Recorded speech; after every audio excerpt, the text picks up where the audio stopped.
You know, one of the things that people always ask us, you know, as racers is that, you know, we get a lot of amateurs, just straight green people, just never rode a motorcycle, never, you know, had the experience. So I'm the worst trainer of a new rider. I'm just absolutely the worst. I'm just too anal about it. Right. I've just gotten to the point where we're fine tuning in thousandths of a seconds at 150 is a kind of different mindset than the first opportunity. But if you had to start over, and we talking to my little 7-year-old out there who you see gonna buy hit everything, what would you tell him to begin his you know, being involved with motorcycling? I mean, like, what would you say?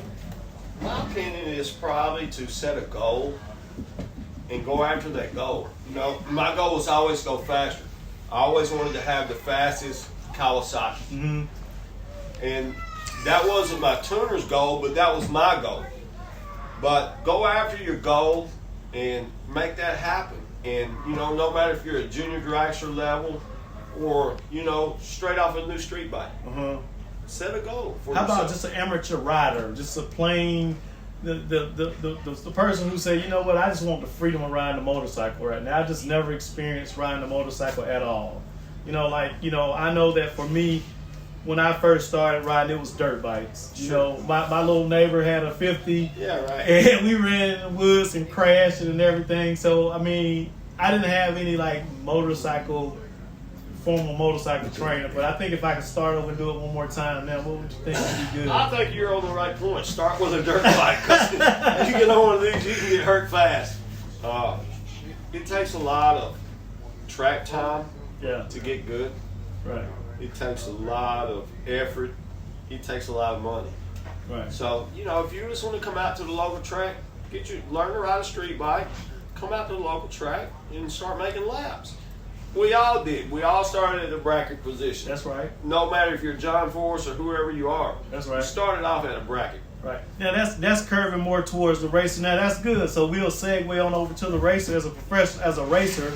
You know, to chime in on that point, you're right. You know, one of the things I always say is organization starts. You know, you have to be organized, organizing thoughts, like you said, having a plan, right, having a goal, knowing what the goal is, and how to capitalize off the goal, and make sure the goal is attainable.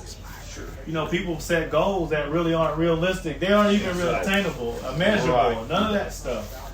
So, you know, I think that at this point, if we can continue to, like, if I got a rider now, one of the things I like to do is just see what their habits are.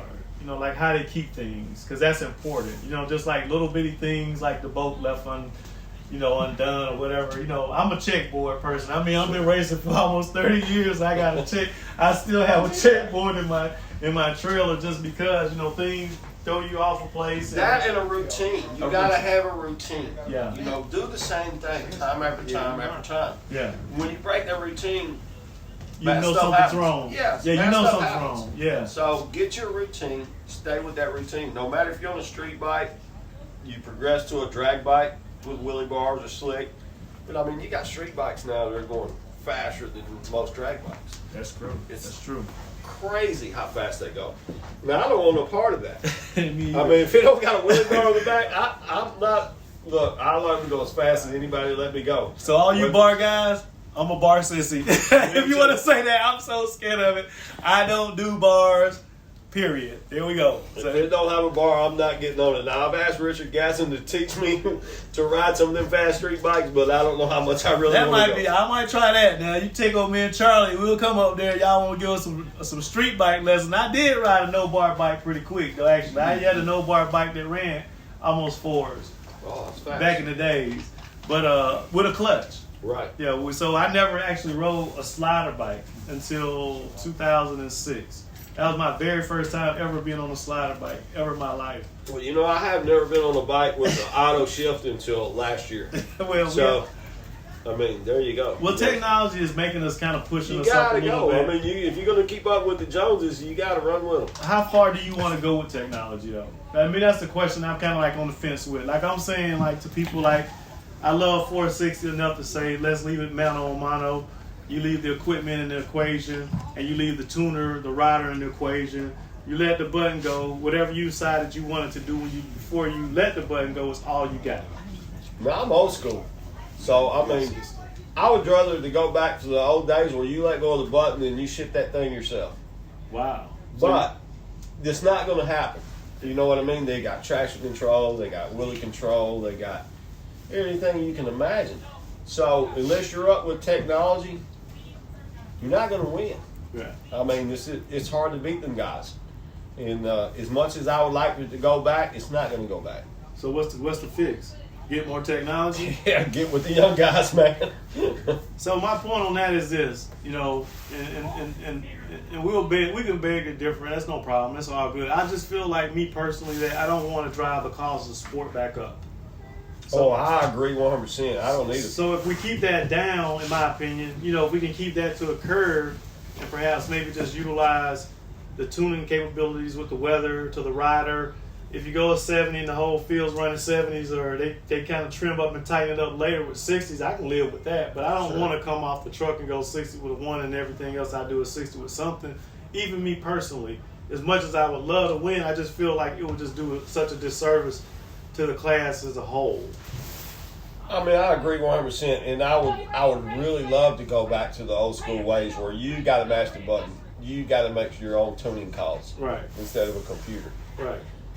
Will that happen? Probably not. But how about we incentivize it? I would really love to. I'd be on board with you. Believe me. How about we incentivize it to happen? I would like to have a class like that. Believe me, I mean, really would. But it's not going to happen. I mean, too many's already got it. They're not going to take the stuff off. How about we just make 2 classes to do it? No, Full electronics. There's plenty enough 460 bikes to do that. A pure 460, no electronics.